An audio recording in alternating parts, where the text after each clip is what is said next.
Sorry that tutorial got cut off. I set the program to stop it at 10 minutes so that I can easily post to YouTube. We were just talking about Jonathan Swift, and I was saying that there were going to be about two or three questions on a modest proposal.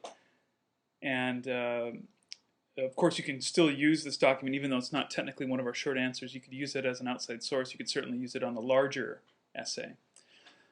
All right, well, let's go to our next unit, econisms. We did that. There was nothing on imperialism. The four motivating factors for imperialism, what you need to remember, and of course those primary documents that are part of your short answer. Our last major unit was World War I. Let's go there. Let's take a look here.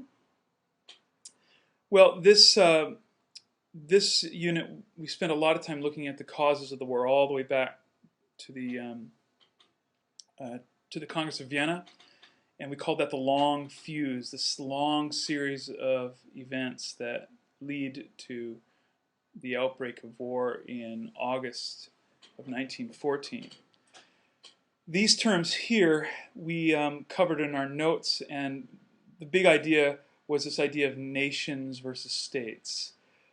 We talked about nationalism as being one of the factors in leading to the war. Mania, militarism, alliances, nationalism, imperialism, and the assassination.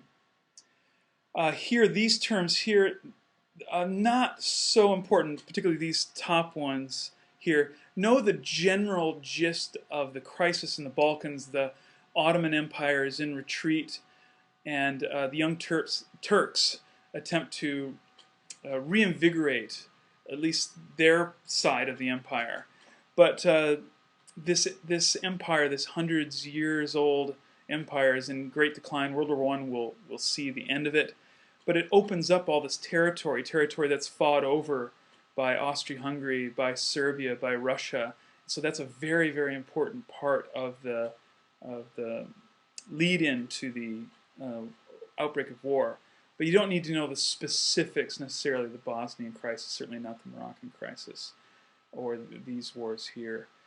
Know this story well, and I'm pretty confident that you do. The story of the Archduke and his visit to Sarajevo, and enter Gavrilo Princip in the Black Hand, and then the story of the blank check, the ultimatum, the mobilization. I think you know that story well. Be able to pick some major events out of the timeline, or out of a line, actually, in the multiple choice. Know the major issues of the war, particularly Schlieffen Plan and its relationship with the Battle of the Marne. Know the major battles: Verdun, Somme. And then we had a couple pages of readings on the revolution, and know the general stages of the revolution. March Revolution, the October-November Revolution. Know particularly the differences between Bolsheviks, Mensheviks, social revolutionaries. And then, of course, we also hit Wilson's 14 points really hard, and particularly know the first part of the document, the last part of the document, and the two main ideas: national self-determination of peoples and League of Nations. All right, the last unit, the mini unit or micro unit that we were calling it, was genocide. Here there was no green sheet for that, but you'll need to know the stages of genocide, or what we call the evolution of a genocide, what a CS DOPIDE, and then be able to identify. I'll pick some documents that will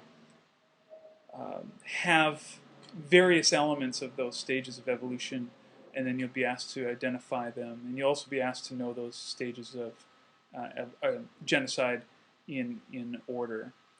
All right, well, hope this helps. The test is, well, you've seen everything pretty much, except for the specific multiple choice questions. If you have any questions at all about what to study, or confusion about a particular point, email me or call me, and I'll respond as quickly as I can. Well, have a great weekend and study hard, and I'll see you next week.